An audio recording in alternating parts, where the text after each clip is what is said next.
చాలామంది ఏం చేస్తారంటే ఆస్పిరిన్ తీసుకుంటే హార్ట్ అటాక్ వచ్చేటప్పుడు మనని సేవ్ చేస్తుంది, లేదా ఒకవేళ హార్ట్ అటాక్ వచ్చే ముందు నేను డైలీ ఆస్పిరిన్ తీసుకుంటే నాకు రాకుండా ఉంటుంది అని అనుకుంటారు. దాంట్లో ఎంతవరకు నిజం ఉంది? అదేవిధంగా చాలామంది డీవీటీ ప్రాబ్లం ఉన్నప్పుడు నడవచ్చా నడవరాదా అనే ఎక్కువ కన్ఫ్యూజన్లో ఉంటారు. అలాంటప్పుడు వాళ్ళు ఏం చేయాలి? మన బాడీలో బ్లడ్ క్లాట్స్ ఉంటే అది మన ప్రాణాలని తీసేస్తుందా? దాంట్లో ఎంతవరకు నిజం ఉంది?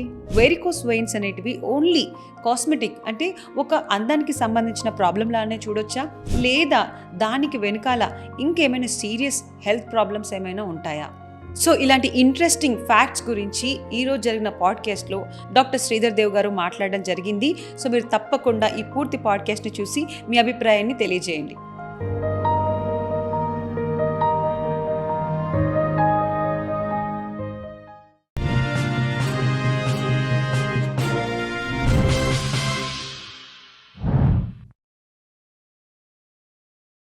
హాయ్ శ్రీధర్ దేవ్ గారు. హాయ్ కృతిక. ఎలా ఉన్నారు? I'm good. After long time. Thank you. So first podcast నేనే చేశాను అనుకుంటా కదా మన ఇంటర్వ్యూ. నన్ను స్క్రీన్కి ఇంట్రొడ్యూస్ చేసింది అయితే నువ్వే Kritika. Thank you sir. So ఒక్కటే బిర్యానీ, ఒక్క బిర్యానీ, లాస్ట్ ఒక్కటేసారి బీర్, లాస్ట్ ఒక్కటేసారి స్మోకింగ్, ఇంకా ఈ రోజుతో స్టాప్ చేసేస్తాను, ఇంకా రేపటి నుంచి ఏం లేదు, కంప్లీట్ క్లీన్ అని అనుకునే వాళ్ళు ఉంటారు. డెఫినెట్గా ప్రతి ఒక్కరు ఇలానే అనుకొని మళ్ళీ తెల్లారగానే మళ్ళీ అదే స్టార్ట్ చేస్తారు. ఎగ్జాక్ట్లీ. సో ఇలా చేయడం వల్ల దీనికి మన వాస్కులర్ హెల్త్లో కూడా ఎఫెక్ట్ ఏమైనా ఉంటుందా సార్? Good question Krittika. ఇప్పుడు దీన్ని కొంచెం డిఫరెంట్గా ఆన్సర్ చేస్తాం. లెటర్స్తే ఈరోజు ఒక పేషెంట్కి సర్జరీ చేస్తాను. 70 ఏళ్ళ పెద్ద ఆయనకి మోకాళ్ళలో రక్తనాళాలు బ్లాక్ అయిపోయాయి. సో కాళ్ళు ఎండిపోవడం స్టార్ట్ అయింది అన్నమాట. గ్యాంగ్రీన్ అంటాం దీన్ని. ఈ 70 ఏళ్ళ పెద్ద ఆయనకి నిన్న తాగిన సిగరెట్ వెంటనే జబ్బు రాదు. ఈయన కూడా మనలానే 18 ఏళ్ళకో 20 ఏళ్ళప్పుడు మొదలుపెట్టి ఉంటాడు. ఒక్క సిగరెట్, స్టైల్గా ఉందని ఒక సిగరెట్, ఫ్రెండ్స్తో ఉన్నా కదని ఒక బీర్, ఇంటి ఫ్రెండ్ చుట్టాలు వచ్చారు కదా అని బిర్యానీ, ఇట్లా అన్నీ కూడా మొదటి అడుగు కొన్నేళ్ల క్రితం పడుతుంది. కానీ టైం అవుతున్న కొద్ది ఏమవుతుంది కృతిక, చెత్త పేరుకుంటా ఉంటుంది. ఆ చెత్త ఎగ్జాక్ట్లీ అక్యుములేట్ అవుతూ అవుతూ ఒక టైం వస్తుంది, నీ శరీరం ఇంకా నా వల్ల కాదురా నాయన అని ఆ జబ్బుని బయట పెడుతుంది. అలా ఈ ఇండిసిప్లిన్ అంటే మనం తీసుకునే ఈ హ్యాబిట్స్, ముఖ్యంగా స్మోకింగ్, ఆల్కహాల్, జంక్ ఫుడ్, ఏది కూడా వెంటనే మరుసటి రోజు ఎఫెక్ట్ చూపించదు. కానీ కొన్ని సంవత్సరాలు అలా చూస్తూ ఉంటే ఒళ్ళు డంప్ యార్డ్లా తయారవుతుంది. ట్రూ, అవును. సో దీనివల్ల వాస్కులర్ హెల్త్కి ఏ విధమైన ఎఫెక్ట్స్ ఉంటాయంటే? ఎగ్జాక్ట్లీ.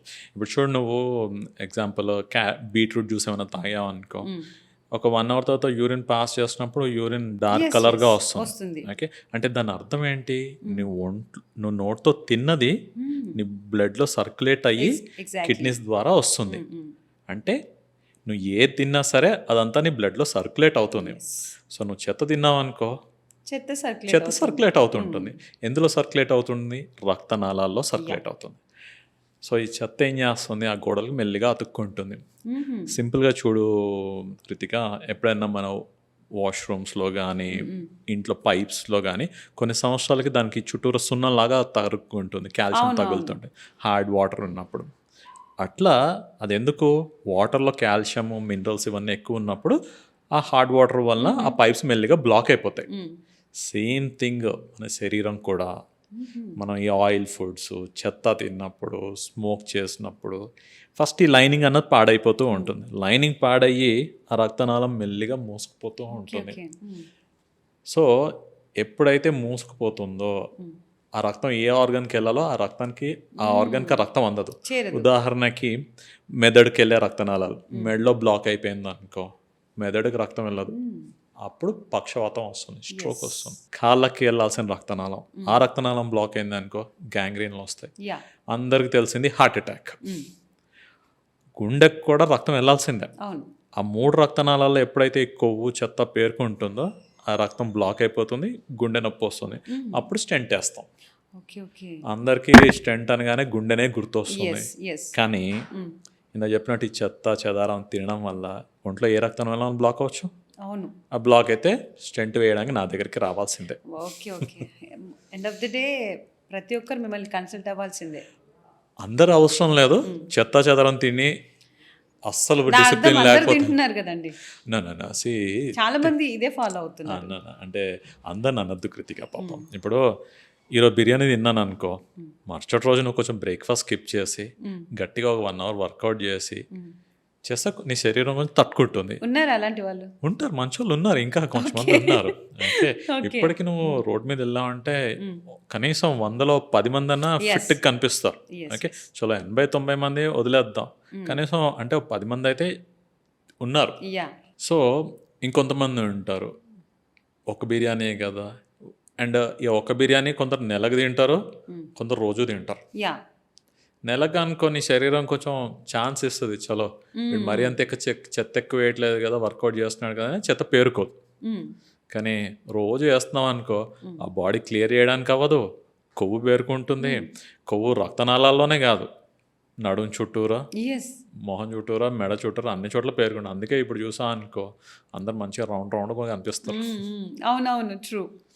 అట్లా చాలా అంటే మన శరీరం అనేది అబ్జర్వింగ్ చాలా ఉంటుందా డాక్టర్? డెఫినెట్గా, అంటే ప్రతి ఒక్కరికి మెటబాలిజం డిఫరెంట్గా ఉంటుంది, కానీ ఒక లెవెల్ వరకే ఒక శరీరం తట్టుకుంటుంది. అండ్ ఉదాహరణకి ఇప్పుడు కొంతమంది చూడండి, బండిని చక్కగా మెయింటైన్ చేసుకుంటారు, 10 ఏళ్ళు అయినా సరే బండి ప్రాపర్ నీట్గా ఉంటుంది, మంచి కండిషన్లో ఉంటుంది. కొంతమంది 2 సంవత్సరాలుగా బండి చెత్తకుండిలా తయారు చేసుకుంటారు. Same with your human body. ఇప్పుడు మన హీరో నాగార్జున గారిని చూస్తాం, ఆ ఏజ్లో ఆయన అట్లా ఉన్నారంటే I mean not just genetics, తన మెయింటెనెన్స్, ఫుడ్ విషయంలో కానీ స్లీప్ విషయంలో కానీ తరోగా డిసిప్లిన్డ్గా ఉంటేనే అలా అవుతుంది. అంటే అది ఓన్లీ సినిమా వాళ్ళకి సాధ్యం అంటారా? అలా ఏం లేదు, సినిమా వాళ్ళకి బాడీ చాలా మ్యాండేటరీ కాబట్టి వాళ్ళు డెఫినెట్గా ఉంటారు. బట్ ప్రతి ఒక్కరికి బాడీ అన్నది ఒకటే, దేవునికి ఒకటే శరీరం ఇచ్చాడు, దాన్ని నువ్వు జాగ్రత్తగా చూసుకోవాల్సిందే. దానికి నువ్వు మూవీ ఫీల్డ్ అవ్వాల్సిన అవసరం లేదు, కెమెరా ముందు నించాల్సిన అవసరం లేదు. ఇప్పుడు 70 ఏళ్ళు వచ్చాయనుకుందాం, మనోడో మనవరాలో ఉందనుకుందాం, దాన్ని ఎత్తుకోవడానికి నీ వాష్రూమ్ నువ్వు వెళ్ళడానికన్నా నీ కాలు చేతులు పని చేయాలి కదా, దానికి మినిమం సినిమా ఫీల్డ్ అవ్వాల్సిన అవసరం లేదు. ప్రతి ఒక్కరికి కాలు చెయ్యి శరీరం ఇంపార్టెంట్, ప్రతి ఒక్కరి శరీరం మీద టైం పెట్టాల్సిందే, అంతే. ఇప్పుడు డాక్టర్, హార్ట్ అటాక్ అనేది చాలామంది ఇప్పుడు మనం వింటూ ఉంటాం, అప్పట్లో 50 సంవత్సరాల వారికి 60 సంవత్సరాల వారికి వచ్చేది, ఇప్పట్లో చాలా 30 సంవత్సరాల వాళ్ళకి 40, 25 ఇలా వస్తుంది. సో హార్ట్ అటాక్ అనేది ఆ మాట వింటే ప్రతి ఒక్కరికి భయం వేస్తుంది, ఎందుకంటే మాట్లాడుతూ కొలాప్స్ అయిపోతున్నారు, డ్యాన్స్ వేస్తూ కొలాప్స్ అయిపోతున్నారు. సో దీనికి వాళ్ళు ఏంటంటే చెప్పేది, ఆస్పిరిన్ అనేది దగ్గర ఉండాలి ప్రతి ఒక్కరి దగ్గర, వెంటనే వేసుకుంటే హార్ట్ అటాక్ రాకుండా ఉంటుంది, గోల్డెన్ అవర్ ఉంటుంది కదా, దాన్ని మనం సేవ్ చేసుకోవచ్చు అని అంటారు కదా, అది ఎంతవరకు నిజం అంటారు? ఇప్పుడు ప్రతి ఒక్కరి జాబ్లో ఈకోస్ప్రిన్ ఇంకో టాబ్లెట్ ఎన్టీజీలో పెట్టుకొని తిరగాల్సిన అవసరం లేదు. Okay, family history, strong family history. అంటే ఇప్పుడు మీ ఇందాక నువ్వు చెప్పినట్టు కృతిక, కొంతమంది యంగ్ స్ట్రోక్స్ అంటాం అన్నమాట, ఈ 25 to 40 ఏజ్లో వచ్చే వాళ్ళని యంగ్ స్ట్రోక్స్ అంటాం. ప్రతి ఒక్కసారి వీళ్ళకి రక్తనాళాలదే ప్రాబ్లం ఉండదు, కొంతమందికి జెనెటిక్గా కూడా హార్ట్ మజిల్ డిఫెక్టివ్గా ఉంటుంది, వాళ్ళలో చూస్తుంటాం. అండ్ ఈ యంగ్ ఒబెసిటీస్, అంటే ఇప్పుడు చూసాం అనుకో, ఏదైనా స్కూల్కి వెళ్ళాం అనుకో, పిల్లలు కూడా మంచి రౌండ్ బొద్దుగా ఉంటున్నారు, ఆటలు తగ్గిపోవడం, స్క్రీన్లు పెరగడం, వీటన్నిటితో ఏంటంటే చైల్డ్హుడ్ ఒబెసిటీ కూడా బాగా పెరిగిపోయింది. ఒకప్పుడు ఓన్లీ అమెరికాలో ఉండేది, ఇప్పుడు చక్కగా మన ఇండియాలో కూడా మామూలు గవర్నమెంట్ స్కూళ్ళల్లో కూడా మనం పిల్లల్ని రౌండ్గా బొద్దుగా చూస్తున్నాం, ఫర్గెట్ కార్పొరేట్స్. సో అట్లా ప్రీడిస్పోజిషన్ జెనెటిక్గా, అంటే జన్యుపరంగా కొందరి హార్ట్గా వీక్ ఉండడం, చైల్డ్హుడ్ ఒబెసిటీ, ఇవితో పాటు ల్యాక్ ఆఫ్ స్లీప్, ఇది కూడా బాగా యాడ్ అవుతుంది ఈ యంగ్ స్ట్రోక్స్ అందరికీ కూడా. నువ్వు అన్నట్టు ఈకోస్ప్రిన్ కాపాడుతుందా అంటే, రిస్క్ ఫ్యాక్టర్స్ ఉన్నప్పుడు ఈకోస్ప్రిన్, నైట్రోగ్లిసరిన్, ఎన్టీజీ అన్న టాబ్లెట్స్, ఈ రెండు విల్ సేవ్ యువర్ లైఫ్. అంత మాత్రాన ప్రతి ఒక్కరు పెట్టుకోవాల్సిన అవసరం లేదు. ముఖ్యంగా ఎవరికంటే ఇప్పుడు రక్తనాళాల్లో ప్రాబ్లం ఉంది అని కన్ఫర్మ్ అయినప్పుడు, లేదంటే ఇప్పుడు బ్రెయిన్ స్ట్రోక్ వస్తుంది, బ్రెయిన్ స్ట్రోక్ వచ్చి చాలామంది పూర్తిగా రికవర్ అయిపోతారు, ఆ రికవరీ అయ్యి మళ్ళీ స్ట్రోక్ వచ్చే రిస్క్ ఉన్న వాళ్ళు, అలానే హార్ట్ అటాక్ వచ్చే రిస్క్ ఉన్న వాళ్ళు, డయాబెటీస్ అన్కంట్రోల్డ్గా ఉన్న వాళ్ళల్లో యూజువల్లీ ఒక చిన్న ఈకోస్ప్రిన్ అన్నది మేము యాడ్ చేస్తాం, మెడికల్గా యాడ్ చేస్తాం. అంటే డైలీనా అండి? ఆల్మోస్ట్ డైలీ ఉంటుంది అన్నమాట. అంటే ఇది ఒక డాక్టర్ గారు మీ రిస్క్ ఫ్యాక్టర్స్ అన్నీ చూసి డిసైడ్ చేస్తారు ఎవరికి ఈ బ్లడ్ని రక్తాన్ని పల్చగా చేస్తే బెనిఫిట్ అవుతుంది అనేసి. ఇప్పుడు అందరికీ యూనివర్సల్గా నీళ్ళు తాగినట్టు ఈకోస్ప్రిన్ వేసుకోమని చెప్పాం. రిస్క్ ఫ్యాక్టర్స్ అన్న ఉండాలి. సొంతంగా సెల్ఫ్ డయాగ్నోసిల్ చేసుకొని ఇవన్నీ చేసుకుంటే చాట్ జీపీటీ అన్నది దారుణంగా తయారు చేస్తుంది జనాలు. ఎవరికి వాళ్ళు డాక్టర్లు అనేసుకునేట్టు స్టేజ్కి వెళ్ళాలి. అంటే అక్యురేట్గా ఉండే అంటారా? చాట్ జీపీటీకి నీ హిస్టరీ మొత్తం తెలియదు, ఇంపాసిబుల్. నువ్వు ఎంత డీటెయిల్గా ఇచ్చినా సరే తెలియదు. ఓకే, సో ఈకోస్ప్రిన్ ఏం చేస్తుంది, రక్తాన్ని పల్చగా చేస్తుంది. పొరపాటున నీకు ఏం ప్రాబ్లం లేదు, నువ్వు ఈకోస్ప్రిన్ వేసుకున్నావు, సంవత్సరం వేసుకున్నావు, పొరపాటున ఏదైనా పన్ను పీకడం అనుకో, ఏదైనా చిన్న దెబ్బ తగిలింది అనుకో, ఆ బ్లీడింగ్ ఆగదు. ఓకే, కోరి నువ్వు నీ ప్రాణాల మీద తెచ్చుకుంటున్నావు. So self medication, especially blood thinners, Ecosprin ఇట్లాంటి వాటితో ఆటలు ఆడకండి. డౌట్ ఉందా, వెళ్ళండి, ఒక డాక్టర్ గారిని కలవండి, మాట్లాడండి. Only then please take it. ఇది మంచి పాయింట్ చెప్పారండి. ఎందుకంటే వీళ్ళు నా బ్లడ్ పల్చగైపోతుంది, నేను బాగుంటాను అనుకున్నారు, కానీ ఎప్పుడైనా ఇంజూరీ అయినప్పుడు ఆగాలి కదా, ఎగ్జాక్ట్లీ ఆగాలి కదా, ఇది మర్చిపోయారు. సో ఇప్పుడు ఒక డాక్టర్ అన్నప్పుడు వి క్యాల్కులేట్ రిస్క్ బెనిఫిట్ అన్ని చూసుకుంటాం. చలో ఈ టాబ్లెట్ ఇస్తే though risk of bleeding is there, benefit అన్న చాలా ఎక్కువ ఉంది. వీళ్ళకి రిస్క్ లేదు, సారీ వీళ్ళకి బెనిఫిట్ లేదు, కానీ రిస్క్ ఉన్నప్పుడు there is no point. Okay, so don't take any self medication. సొంత నిర్ణయాలు తీసుకోవద్దు. ఇందాక చెప్పారు కదా డాక్టర్, మీరు ఇప్పుడు మెదడుకి రక్తం వెళ్ళాలి, అక్కడ కూడా బ్లాకేజెస్ ఉండే ఛాన్సెస్ ఉంటాయని చెప్పారు కదా. అంటే ఇప్పుడు మెదడుకి రక్తం ఒకవేళ అందకపోతే, అంటే మేబీ 1 minute కావచ్చు, ఫ్యూ సెకండ్సే కావచ్చు, ఏమవుతుంది? ఈ మెదడుకి మనకి ఒంట్లో ఏ ఆర్గన్ పనిచేయాలన్నా, కాళ్ళు చేతులు పనిచేయాలన్నా మెదడు నుంచి సిగ్నల్ వెళ్ళాలి. ఆ మెదడు సిగ్నల్ పంపించాలని మెదడుకి దానికి అందాల్సిన ఆక్సిజన్, గ్లూకోజ్లు అందాలి. అది రక్తమే తీసుకెళ్తుంది. ఇది ఎప్పుడైతే రక్తాన్ని తీసుకెళ్లదో మెదడు దానికి సిగ్నల్ పంపించదు అనమాట. ఉదాహరణకి మెదడు అన్నది ఒక మ్యాప్ అనుకుందాం, బాల్ అనుకుందాం. ఒక పార్ట్ ఆఫ్ ద బాల్ మన చేతికి కాళ్ళకి సిగ్నల్ పంపిస్తుంది. ఏదైతే భాగము ఈ కాళ్ళకి చేతులకు సిగ్నల్ పంపించాలో దానికి రక్తం వెళ్ళలేదు అనుకో, ఆ సిగ్నల్ పంపించదు. సిగ్నల్ పంపించకపోవడమే పక్షవాతం, చెయ్యి కాలు లేక. ఓకే, సో ప్రాబ్లం మెదడుదైనా సరే అసలు కారణం ఏంటి, రక్తం వెళ్ళకపోవడం. సో ఆ రక్తం ఎంతసేపు వెళ్ళలేదు అన్న దాన్ని బట్టి ఈ కంప్లైంట్స్ టెంపరరీయా పర్మనెంటా అన్నది ఉంటుంది. అంటే ఎంతసేపు వెళ్ళకపోతే ఎక్కువ డ్యామేజ్ అవుతుంది? సింపుల్గా చెప్తాను కృతిక. ఇప్పుడు మన ఇంట్లో రకరకాల మొక్కలు ఉంటాయి. ఓ మొక్కకు ఒక రోజు నీళ్ళు లేకపోతే అది ఎండిపోతుంది. కొన్ని 3-4 నెలలు కూడా బతికేస్తాయి నీళ్ళు లేకపోతే. అలా మన ఒంట్లో కూడా ఒక్కో భాగం ఈ రక్తం వెళ్ళకపోవడాన్ని కొంతసేపు టాలరేట్ చేస్తాం. ఉదాహరణకి హార్ట్ అటాక్ అనగానే అందరికీ తెలుసు వెంటనే చచ్చిపోయేదానికి అవకాశం ఉంది అనేసి. గుండె డిపెండింగ్ అపాన్ ఎన్ని రక్తనాళాలు బ్లాక్ అయ్యేదాన్ని బట్టి వాళ్ళ టైం ఉంటుంది. ఒక 1 hour to 2 hours లోపల చేస్తే ఆ హార్ట్ పూర్తిగా రికవరీ అవుతుంది. మెదడుకి 6 నుంచి 24 గంటలు తట్టుకోగలుగుతుంది రక్తం వెళ్ళకపోతే. అండ్ అది కూడా ఒక్కరి టాలరెన్స్ ఒక్కోలా ఉంటుంది. కొంతమంది 6 గంటలు మాత్రమే తట్టుకుంటుంది, దాని తర్వాత పర్మనెంట్ డ్యామేజ్ అవుతుంది. అంటే తర్వాత నువ్వు రక్తాన్ని పంపించినా సరే అది పూర్తిగా రికవర్ అవ్వదు. కొంతమంది మాత్రం అప్ టు 24 hours వాళ్ళ మెదడు గట్టిది. సో వాడికి రక్తనాళాలు తెరిచి రక్తం వెళ్తే బ్రెయిన్ రికవర్ అవుతుంది, మళ్ళీ వెనక్కి వస్తుంది. సో కొంతమందికి కొన్ని సెకండ్స్ రక్తం వెళ్ళకపోతే కళ్ళు తిరగడం, చూపు కనిపించకపోవడం, చెయ్యి కాలు వీక్గా అనిపించడం, ఒకవైపు ఒక చెయ్యి ఒక కాలు వీక్గా అనిపించడం, మాట తడపడడం, మూతి వంకరపోవడం, ఇలాంటివన్నీ జరుగుతాయి. దీన్ని మనం మెడికల్గా ట్రాన్సియంట్ ఇస్కిమిక్ అటాక్ అంటాం. ట్రాన్సియంట్ అంటే కొంతమందికి ఒక సెకండ్ నుంచి ఒక నిమిషం రక్తం వెళ్ళలేదు అనుకో, ఇందాక చెప్పినట్టు ఈ కంప్లైంట్స్ అన్నీ వస్తాయి. వాళ్ళకి అదృష్టం బాగుండి మళ్ళీ అది క్లియర్ అవ్వడము, దాంతో మెదడుకు మళ్ళీ రక్తం వెళ్తుంది, మళ్ళీ నార్మల్ అవుతుంది. దీన్ని మనం ట్రాన్సియంట్ ఇస్కిమిక్ అటాక్ అంటాం. కొంతమందికి ఏమవుతుంది, ఒక రక్తనాళం బ్లాక్ అయ్యి వెంటనే క్లియర్ కాదన్నమాట. సో వాళ్ళకి ఫుల్ స్ట్రోక్ వస్తుంది, అంటే ఒక చెయ్యి కాలు పడిపోవడం, మాట పడిపోవడం, ఇలాంటివన్నీ జరుగుతాయి. ట్రాన్సియంట్ ఇస్కిమిక్ అటాక్ అంటే వచ్చి పోయే స్ట్రోక్ ఎవరైతే ఉంటుందో వాళ్ళకి ఏంటంటే యూజువల్గా ఈ గుండె నుంచి మెదడుకి వెళ్ళే రక్తనాళాలు ముఖ్యంగా మెడ లోపల బ్లాక్ అయ్యే అవకాశం ఉంటుంది. దాన్ని మనం కెరోటిడ్ స్టెనోసిస్ అంటాం. ఈ కెరోటిడ్ స్టెనోసిస్కి ఎలా అయితే గుండెకి మనం స్టెంట్ వేసుకొని రక్తాన్ని వెళ్ళేటట్టు చేసుకుంటున్నామో అలా ఈ మెడ రక్తనాళాలకు కూడా స్టెంట్ వేయాల్సిన అవసరం పడుతుంది కొందరికి. దాన్ని కెరోటిడ్ స్టెంటింగ్ అంటాం.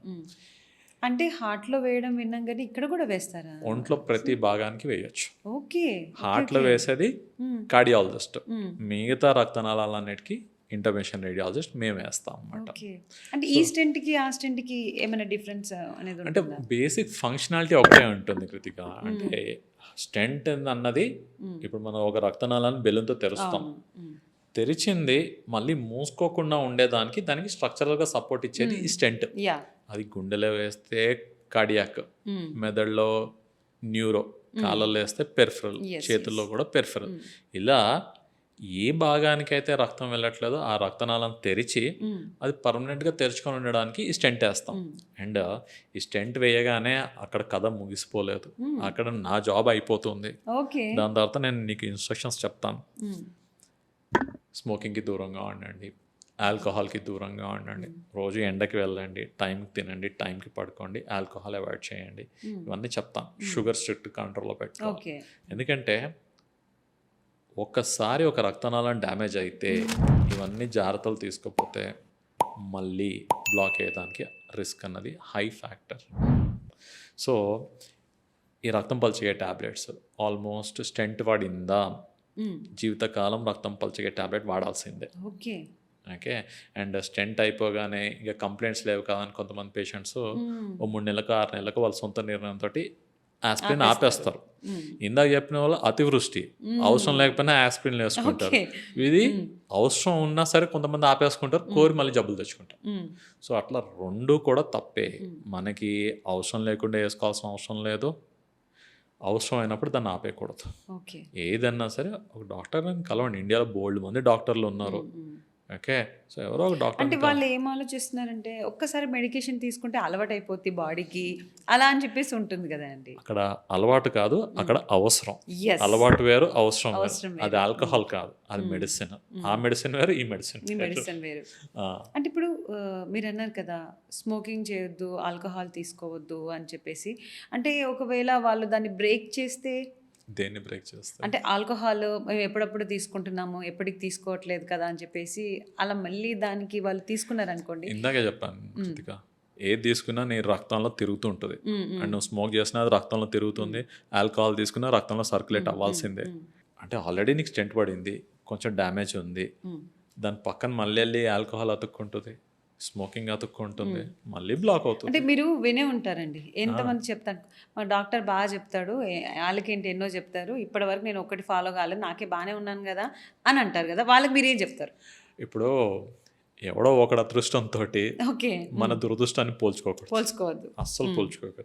ఎప్పుడో కొంతమంది నా దగ్గర పేషెంట్స్ వస్తారు, సార్ తాగిన వాళ్ళు బాగున్నారు, నేనేం తాగలేదు, నాకు కేవలం షుగరే ఉంది. అది వాడు అదృష్టం. తాగిన వాళ్ళంతా బాగున్నారు అనుకోవడం అది మీ అపోహ, అది మీ పిచ్చి. ప్రతి ఒక్కడికి ఏదో ఒక ప్రాబ్లం వస్తుంది.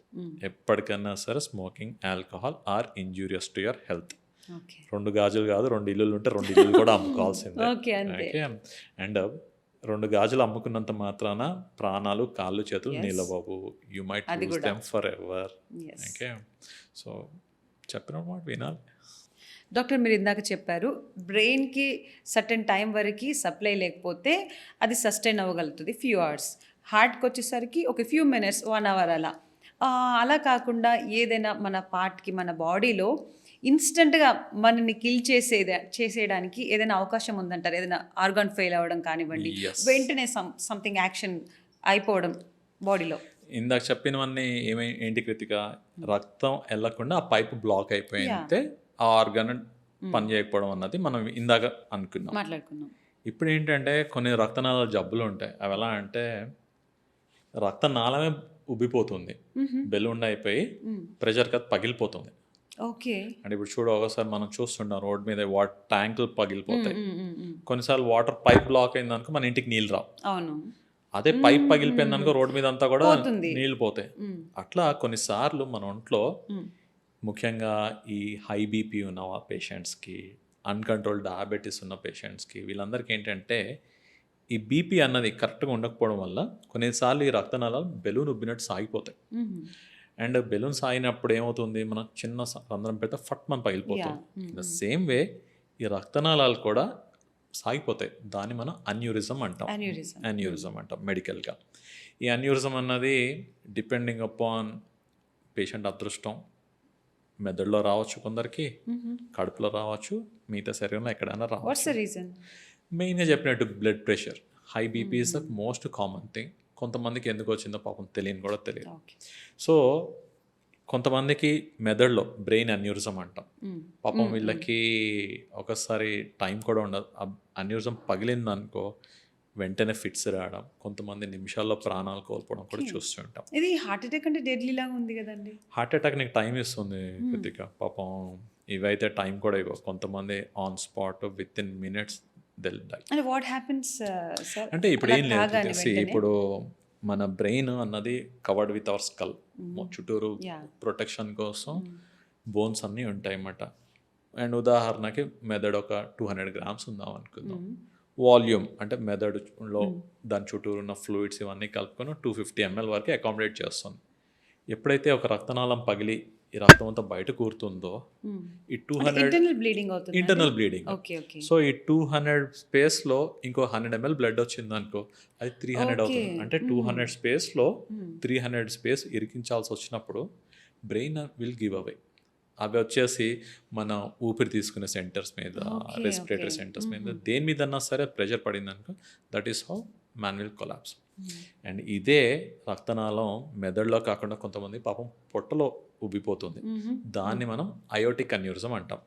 అబ్డామిన్లో అంటే కడుపులో వస్తే అబ్డామినల్ అయోటిక్ అన్యూరిజం అంటాం. ఛాతీలో వస్తే థొరాసిక్ అన్యూరిజం అంటాం. వీళ్ళకి పాపం కొంతమందికి లక్కీలీ కొంచెం చిన్న చిన్న కంప్లైంట్స్ వస్తాయి. కడుపు నొప్పి రావడం, బీపీ ఎక్కువ ఉన్నప్పుడు చేతులు వాపు రావడం, ఇలాంటివన్నీ తెలుస్తుంటాయి. వాళ్ళు ఏంటంటే అదృష్టం కొద్దీ కొంతమందికి ఈ హెల్త్ స్క్రీనింగ్స్ అంటే సంవత్సరానికి ఒకసారి చేసుకునే హెల్త్ స్క్రీనింగ్ ప్రోగ్రామ్స్ వాటిల్లో ఈ బయటపడుతుంటాయి. అప్పుడు మాత్రం ప్రాపర్గా వాళ్ళకి టైం ఉంటుంది, దాన్ని రిపేర్ చేసుకోవచ్చు. కొంతమంది అన్లక్కీ వాళ్ళకి ఏంటంటే అది ఎంత సాగిపోతుందంటే రప్చర్ అయితే ఒంట్లో ఉన్న బ్లడ్ మొత్తం పైప్లోంచి బయటకు లీక్ అయ్యి వాళ్ళు they can die spontaneously. So అంటే ఒకవేళ అలాంటి ఇన్సిడెంట్ మన ముందు జరిగితే మనం ఏమైనా చేయొచ్చు అంటారా? What we can do? ఏం చేయడానికి ఉండదు కొన్నిసార్లు. ఓకే, ఏం చేయడానికి ఉండదు.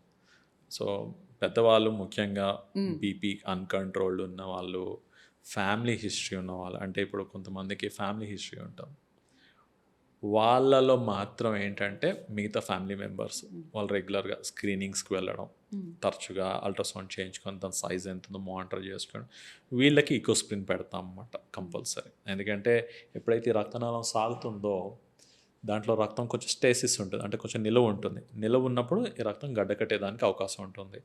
ఆ గడ్డ కనుక కాళ్ళల్లో కానీ మెదడులో కానీ వెళ్ళిందనుకో ఇవి స్ట్రోక్ ఇవన్నీ వచ్చేదానికి అవకాశం ఉంటుంది. సో వాళ్ళకి మాత్రం కంపల్సరీ ఈకోస్ప్రిన్ పెడతాం. సో అట్లా విత్ ఇన్ సెకండ్స్ ఒక మనిషి పోయే దాంట్లో ఈ అన్యూరిజమ్స్ కూడా one of the reason. And మెదడులో చాలాసార్లు ఈ హై బీపీ, కడుపు మోస్ట్ ఆఫ్ ద టైమ్స్ వాళ్ళు కూడా ఇలా థిన్నర్స్ వేసుకుంటూ ఉండాలంటారా? అన్యూరిజం మెదడులో కనుక వస్తే కంపల్సరీ దాన్ని ఫిక్స్ చేయాల్సిందే. దాన్ని ఆ శాక్ని ఏదైతే బెలూన్ ఏదైతే ఉంటుందో దాన్ని కంప్లీట్గా ఫిల్ చేయాల్సిన అవసరం ఉంటుంది. అండ్ ఇంటర్వెన్షన్ రేడియాలజీలో పుర్రెని కట్ చేయకుండా రక్తనాళం నుంచి లోపలికి వెళ్ళి అన్యూరిజంని మనం ఫిక్స్ చేయొచ్చు. అండ్ అది ఇంటర్వెన్షన్ రేడియాలజిస్ట్ మేము చేస్తాం.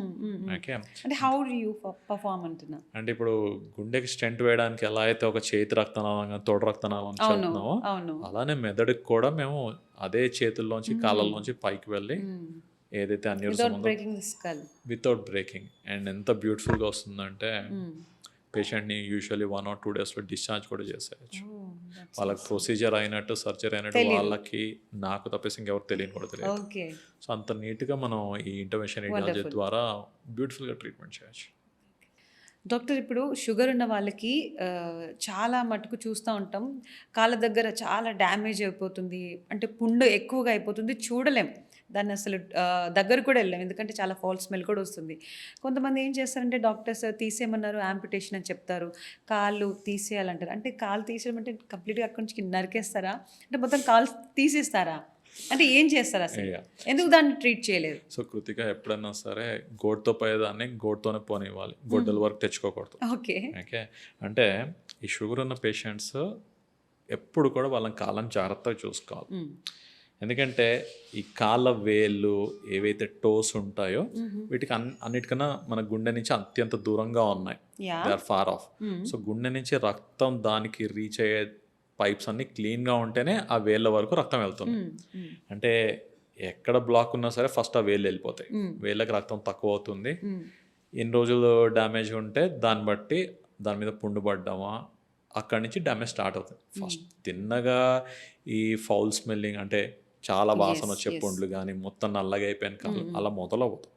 ముందు చిన్నగానే మొదలవుతుంది. ఇప్పుడు చూడు, మన ఇంట్లో చెట్లు ఉంటాయి, నీళ్ళు అయిపోతే ఫస్ట్ చిట్ట చివరినున్న ఆకులు పాడవుతాయి. అలానే ఈ డయాబెటీస్ పేషెంట్స్కి ఫస్ట్ వేళ్ళు ఎఫెక్ట్ అయ్యేదానికి చాలా ఎక్కువ ఛాన్సెస్. రక్తం అందదు. సో ఇప్పుడు రక్తం వెళ్తేనే మన కాళ్ళ వేళ్ళ గోర్లు పెరుగుతాయి, స్కిన్ పర్ఫెక్ట్గా ఉంటుంది, అండ్ ఏదైనా పుండు తగిలినా మానుతుంది. ఎప్పుడైతే ఈ రక్తం వెళ్ళదో, పుండు పడితే పుండు మానదు, నొప్పి తెలీదు, అండ్ కొంతమందికి వచ్చేసి వేలు నల్లగా అయిపోవడం, అక్కడైతే మాత్రం వీలైనంత త్వరగా please see your doctor. First మీ డాక్టర్ గారిని కలవండి. అండ్ ముఖ్యంగా ఆల్కహాల్, స్మోకింగ్, దీంతో పాటు షుగర్ ఉంటే ఇది మంచి డెడ్లీ కాంబినేషన్ అనమాట. డెడ్లీ కాంబినేషన్ అనమాట. అంటే ఇప్పుడు చూడు, పైప్స్ ఏమి ఉన్నాయి మళ్ళీ, ఓకే, సేమ్ ఆ పైప్లో డయాబెటీస్ మాత్రమే ఉందనుకో, ఓన్లీ షుగరే తిరుగుతూ ఉంటుంది రక్తనాళాల్లో. ఆల్కహాల్ కూడా మనం వేసాం అనుకో, సో షుగర్తో పాటు ఆల్కహాల్ కూడా తిరుగుతూ ఉంటుంది. నెక్స్ట్ స్మోక్ చేస్తాం, సో ఈ స్మోక్ కూడా కలిపి తిరుగుతుంటుంది. అంటే మూడు కలిపి నీ వెజల్స్ని డ్యామేజ్ చేస్తూ ఉంటాయి. సో తొందరగా డ్యామేజ్ అవుతుంది, గట్టిగా డ్యామేజ్ అవుతుంది. పాపం ఓన్లీ షుగరే ఉందనుకో, depending on how good you control, కొంతమంది చక్కగా కంట్రోల్ చేసుకుంటారు, వాళ్ళకి పాపం వయసు రీత్యా అది బ్లాక్ అవుతుందే తప్పిస్తే వీళ్ళ దాన్ని బట్టి ఉండదు. అలా మనం ఎంత చెత్తను లోపడేస్తే ఈ వెజల్స్ అంత బ్లాక్ అయ్యేదానికి అవకాశం ఉంది. అండ్ ఎర్లీ స్టేజెస్ ఎప్పుడన్నా సరే గోడ్తో పోయేదాన్ని గోడ్తోనే పోనివ్వాలి. నాకు అర్థం కాదంటే అంత ఇక్కడి వరకు వచ్చేలాగా ఎందుకు ఉంచుకున్నారు అని. వీళ్ళు ఏమనుకుంటారంటే షుగర్ ఉంది కాబట్టి పుండు మానట్లేదు, షుగర్ కంట్రోల్ చేసుకుని పుండు మానిపోతుంది అనుకుంటారు. ఎప్పుడైతే ఈ చిన్న పుండు రెగ్యులర్ మందులకు పని చేయట్లేదో, రెగ్యులర్ డ్రెస్సింగ్కి పని చేయట్లేదో, అంటే షుగరే కాకుండా ఇంకోటి ఏదో బ్యాక్గ్రౌండ్లో రీజన్ ఉంది, దాన్ని వెతుక్కోవాలి. సో కంపల్సరీ దానికి తగ్గట్టు ఇన్వెస్టిగేషన్స్, ముఖ్యంగా ఏముండే అవకాశం ఉంటుందండి. రక్తం వెళ్ళాలి, రక్తం లేనిది ఏది కూడా మానదు, ఏది కూడా చక్కగా పనిచేయదు. సో రక్తం వెళ్ళకపోతేనే నీ పుండు మానట్లేదు, రక్తం వెళ్ళకపోతేనే నీ కాలు రంగు మారుతుంది. సో ఎందుకు వెళ్ళట్లేదు, ఏ లెవెల్లో బ్లాక్ ఉంది, ఇవన్నీ చూసుకోవడానికి ఏంటంటే దెర్ ఇస్ దిస్ టెస్ట్, ఒక చిన్న టెస్ట్ ఉంటుంది అనమాట, యాంజియోగ్రామ్ అన్నది. ఈ యాంజియోగ్రామ్లో మనకి 100% క్లారిటీ వచ్చేస్తుంది, రక్తనాళాలు ఎక్కడ బ్లాక్ అయ్యాయి, ఎంత లెవెల్లో బ్లాక్ అయ్యాయి, మందులు సరిపోతుందా, స్టెంట్ వేస్తామా ఏంటి అన్నది యాంజియోగ్రామ్ 100% పిక్చర్ ఇచ్చేస్తుంది. దాని బేస్డ్గా మందులా స్టెంటింగా ఏంటి అన్నది తెలుస్తుంది. సో ఎప్పుడన్నా సరే చిన్నగా ఉన్నప్పుడే వైద్యం చేసుకుంటే వేలు, కాలు, ప్రాణం 3 మిగులుతాయి. అంటే అలా కాలు తీసేసేటప్పుడు వాళ్ళు అంటే ఇంకా వేరే పార్ట్కి డ్యామేజ్ అవ్వదా అండి? ఇప్పుడు డెడ్ టిష్యూ అంటే ఏదైనా సరే ఒకటి చనిపోయింది అనుకో, ఇట్ అట్రాక్ట్స్ ఇన్ఫెక్షన్ వస్తుంది. కాబట్టి ఆ డెడ్ టిష్యూని క్లీన్ చేయడం చాలా ఎక్కువ ఉండి లోపల కండరాలకి, ఎముకకు కూడా కొన్నిసార్లు ఇన్ఫెక్షన్ స్ప్రెడ్ అయిపోతుంది. అలాంటప్పుడు ఏంటంటే ఇన్ఫెక్షన్ ఎక్కువైనప్పుడు వాళ్ళ కిడ్నీస్ ఫెయిల్ అవ్వడం, ప్రాణం మీద కూడా వస్తుంటుంది. అలాంటప్పుడు మాత్రం ఆ డెడ్ టిష్యూని వీలైనంత వరకు తీసేయాల్సిన అవసరం వస్తుంది. అలా మోకాలు వరకు కానీ డిపెండింగ్ అపాన్ ద డ్యామేజ్, వాళ్ళ రక్తం ఎక్కడి వరకు వెళ్తుంది అన్నది చూసుకొని ఈ యాంపుటేషన్ని ప్లాన్ చేసుకోవాల్సి ఉంటుంది. సో యాంపుటేషన్ వరకు వెళ్ళక ముందర గనక మనం గుర్తిస్తే చాలామంది పేషెంట్స్కి మనం కాలు కాపాడచ్చు. ఓకే, అలాంటి కేసెస్ ఒకటి తను చేశాను, తను ఏదో చెప్పారు, she only deals with these things. Okay, చాలా ఎమోషనల్గా ఉంటుంది, వాళ్ళు వాళ్ళ ట్రై చేస్తారు, వాళ్ళ జర్నీ చాలా బాగుంటాయి. నా దాంట్లో నా యూట్యూబ్ ఛానల్ మన పిల్లలకి షూట్ చేశారు అప్పుడు. Okay, there was this woman. Okay, almost హైదరాబాద్లో ఒక 20-30 హాస్పిటల్స్ ఆమె కాలు తీసేయాల్సిందే అని చెప్పారు. 20-30 అంటే అంత ఓపికతో తను వెళ్తూనే ఉంది హోప్తో. ఆమె షీ మెంటలీ డిసైడెడ్, చచ్చిపోతాను కానీ కాలు అయితే పోగొట్టుకోను అనేసి. She was a single women. 30 మంది చెప్పినా కానీ తన హోప్ పోలేదంటే ఆమె గ్రేట్ అండి. I'm one of the like super females I had ever met. Oh really? తను ఒకటే చెప్పింది, చచ్చిపోతాను కానీ సార్ కాలు అయితే వదులుకోను అని చెప్పింది అనమాట. So okay, courtesy to social media and YouTube, వాళ్ళ ఫ్రెండ్ ఎవరో ఒక్కసారి వెళ్ళి కలవంటే she had come to me. Okay, వచ్చినప్పుడు పాపం వీల్ చైర్లోనే వచ్చింది. She was quite sick. అంటే జస్ట్ కోవిడ్ తర్వాత ఇది, because of covid one of her vessels got blocked. అంతా మెడిసిన్స్ పెట్టారు, పాపం పుండు పడింది. The ulcer was not healing. Luckily she had come to me. So angiogram చేసాము. యాంజియోగ్రామ్ చేసిన తర్వాత అమ్మ there is still a chance. Really? Yeah. మీరు అలా చెప్తే మరి it's disrespect for 20-30 doctors, right? వాళ్ళకి కనిపించలేదో నాకు కనిపించింది. Okay, there is nothing like disrespect. I'm just saying, isn't it? What ever it is. Okay, అక్కడ నాకు పేషెంట్ ముఖ్యం. ఇప్పుడు 30 మంది డాక్టర్లు కాదన్నారని చెప్పేసి నేను కూడా 31వ డాక్టర్గా కాదు అంటే ఈ పాటికి ఆమె I don't know what would తను ఏ డెసిషన్ తీసుకున్నా నాకు తెలియదు. But I could see something on the angiogram which felt I could help her. So luckily surgery went well. And ఒక 2 weeks తర్వాత she came with a walker. So no you have to listen to this story. It's too good. One of the story which is close to my heart. Okay. So 2 weeks తర్వాత నేను I said అమ్మ మీరు ఇట్లా నైటీలో రావద్దు, మంచిగా రండి అనేసి. Okay. So she started crying.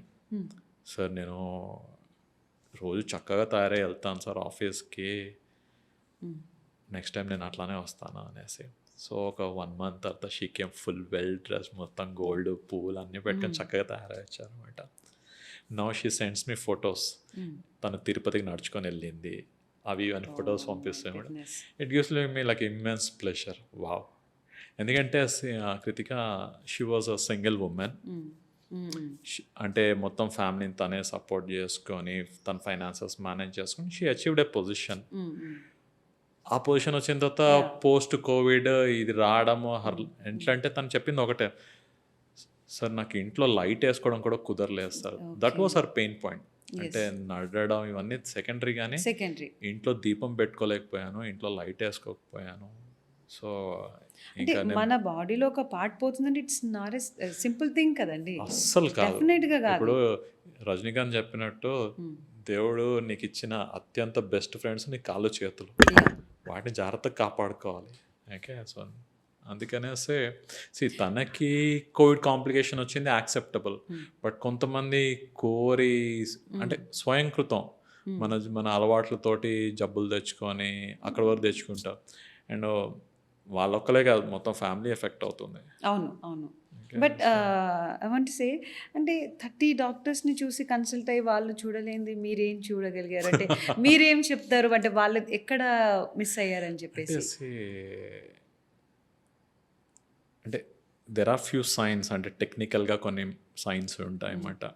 Probably because 2-3 అంటే అది వేరే. అంటే అంతమంది చేసిందంటే మీరు చూసేది ఏ విధంగా చూస్తారు కేసుని అని? అంటే I spend enough time with her. అంటే ఒక ప్రాపర్గా ఒక 20-25 minutes స్పెండ్ చేసి తరోగా ఎగ్జామిన్ చేసి యాంజియోగ్రామ్ని కూడా ప్రాపర్గా.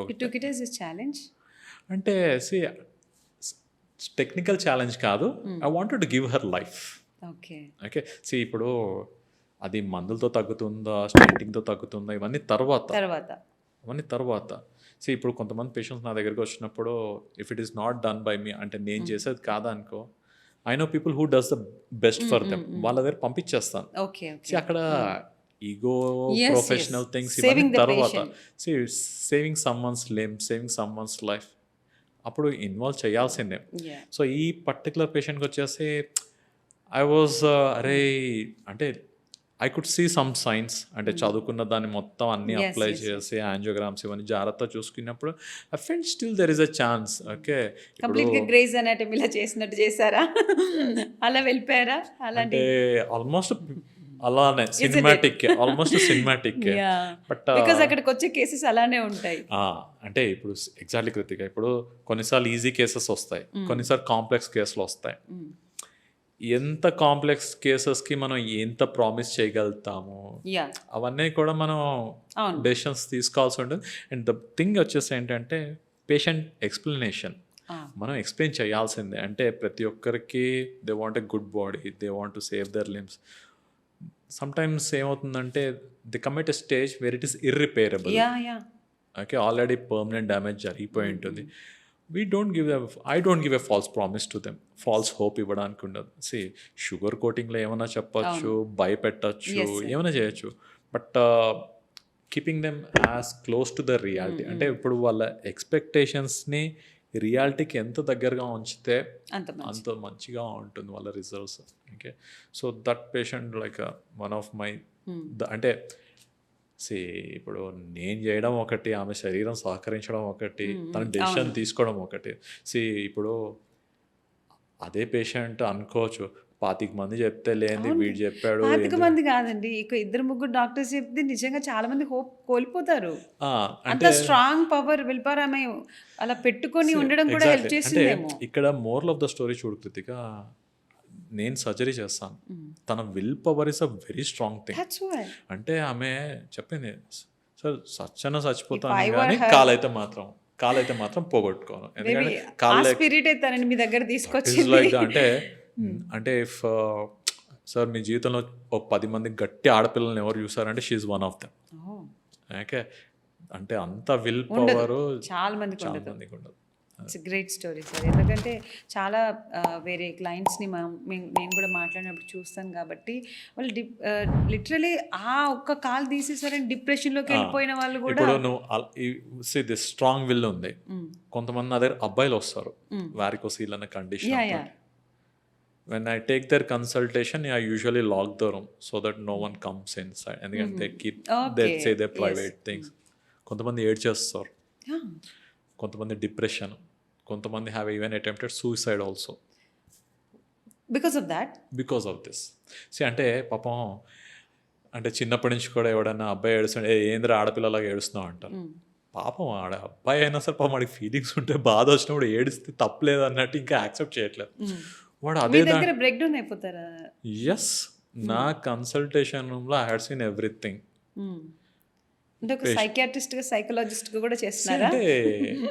Surgery is only one part of the treatment. దాని ముందర దాని తర్వాత అంటే motivating them to lose weight, motivating them to be discipline, everything is a part of the treatment.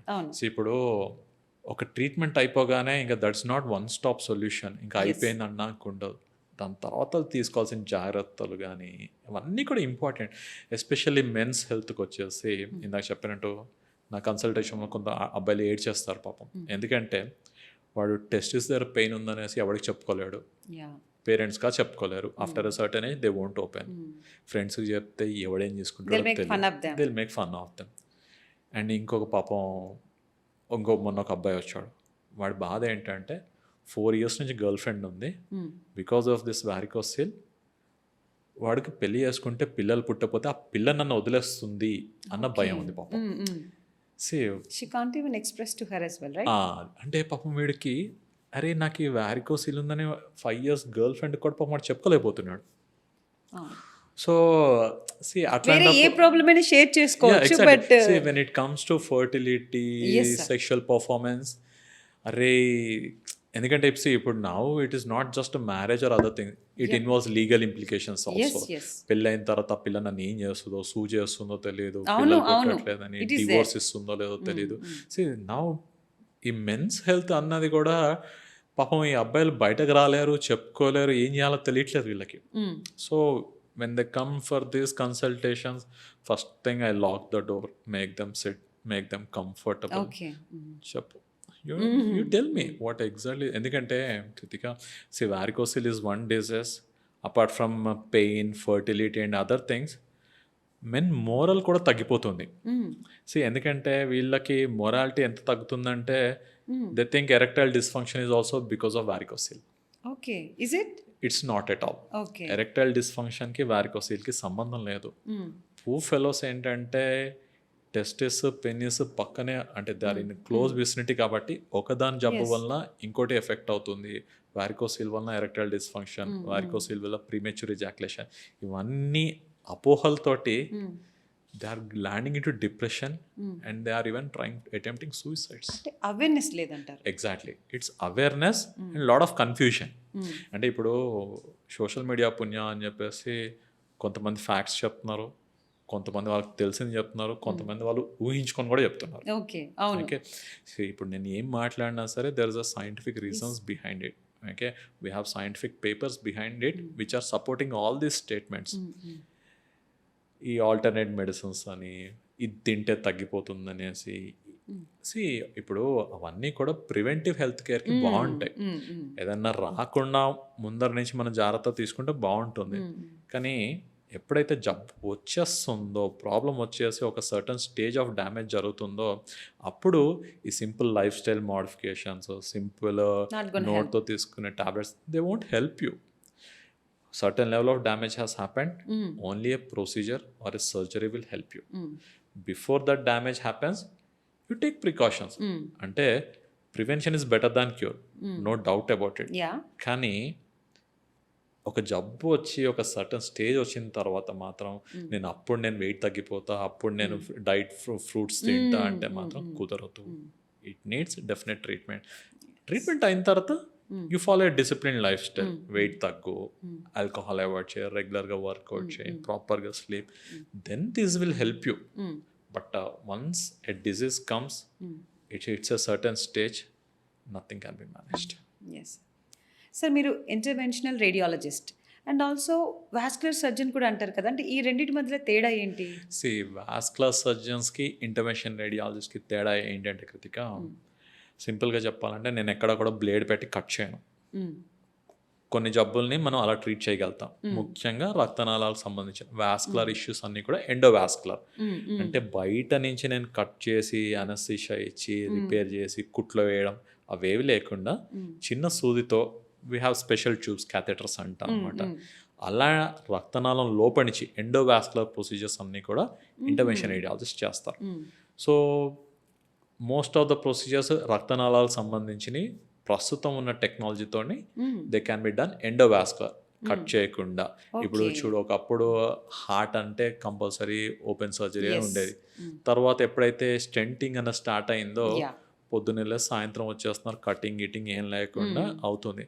అలా ఈ వాస్కులర్ ఇష్యూస్, ముఖ్యంగా రక్తనాళాలకు సంబంధించిన ఇష్యూస్ అన్నిటి కూడా కట్ చేయకుండా చిన్న సూదితో లోపలికి వెళ్ళి most of the vascular issues can be done. అవన్నీ అండర్ అనస్థీషియా, అంటే లోకల్ అనస్థీషియా, నువ్వు కంప్లీట్గా కాన్షియస్ ఉంటావు.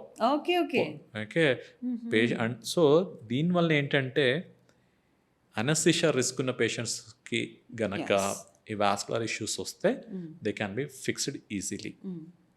అండ్ చాలా మటుకు జబ్బుల్ని because of this technology and endovascular procedure, day care, ఎవరికి హాస్పిటల్, పోలీస్ స్టేషన్, కోర్టుకి వెళ్ళడం ఇష్టం ఉంటుంది. అవునండి. సో ఈ మూడింటిలో అడుగు పెట్టొద్దు అంటారు కదా. Exactly, we are not comfortable. So హాస్పిటల్లో ముఖ్యంగా రక్తనాళానికి సంబంధించిన చాలా జబ్బులు కూడా డే కేర్లో మనం ఫిక్స్ చేసేది. డే కేర్లోనే. Exactly, that is because of endovascular interventions. Coming to vascular సర్జన్స్గా వీళ్ళు వచ్చేసి ఎప్పుడైతే జబ్బుని కొన్నిసార్లు మనం కట్ చేయాల్సిందే, చర్మం కట్ చేసి గ్రాఫ్ట్స్ వేయడం కానీ, అంటే ఒక పైప్ని ఇంకో పైప్ కనెక్ట్ చేయడం కానీ, లేదంటే రక్తనాళం చిరిగిపోవడం కానీ, ఇవన్నీ కూడా వాస్కులర్ సర్జన్స్ చేస్తారు. అంటే కొంతమంది వాస్కులర్ సర్జన్స్ ఎండోవాస్కులర్ కూడా చేస్తారు. వాళ్ళ ట్రైనింగ్స్ బట్టి వాళ్ళు తీసుకునేది ఉంటుంది. బట్ మా ట్రైనింగ్ ఇంటర్వెన్షన్ రేడియాలజిస్ట్ ట్రైనింగ్ అంతా కూడా ఎండోవాస్కులర్ ప్రొసీజర్స్, అంటే రక్తనాళం కట్ చేయకుండా చేసే ప్రొసీజర్స్ అన్నీ కూడా ఇంటర్వెన్షన్ రేడియాలజిస్ట్గా మా ఫుల్ ట్రైనింగ్ కూడా మొత్తం ఎండోవాస్కులర్ మీదనే ఉంటుంది. Okay, okay. So that is the basic difference between us. Okay sir, చివరిగా మన సోషల్ పోస్ట్ హెల్త్ వ్యూవర్స్ అందరికీ కొంచెం జ్ఞానోదయం ఇవ్వాల్సిందిగా కోరుకుంటున్నాను. అందరికీ తెలిసినవే, చెత్తని ఒంట్లో వేయొద్దు. మీ ఇంట్లో ఎట్లయితే చెత్త వేయరో ఒంట్లో కూడా చెత్త వేసుకోకండి. డబ్బులు ఇచ్చి మరీ చెత్త కొనుక్కొని చెత్త తినడం అస్సలు కరెక్ట్ కాదు. ఓకే, చాలా కష్టపడి మనం డబ్బులు సంపాదిస్తాం. ఆ డబ్బులతోటి పిల్లల భవిష్యత్తు, మన జీవితాలు బాగుండేలా చూసుకుందాం తప్పిస్తే ఎవడికో బెనిఫిట్ అయ్యే చెత్త కొనుక్కోవడం, మన ఆరోగ్యం పాడు చేసుకోవడం I don't advice. So please take care. Sure. Thank you sir. Thank you Krittika.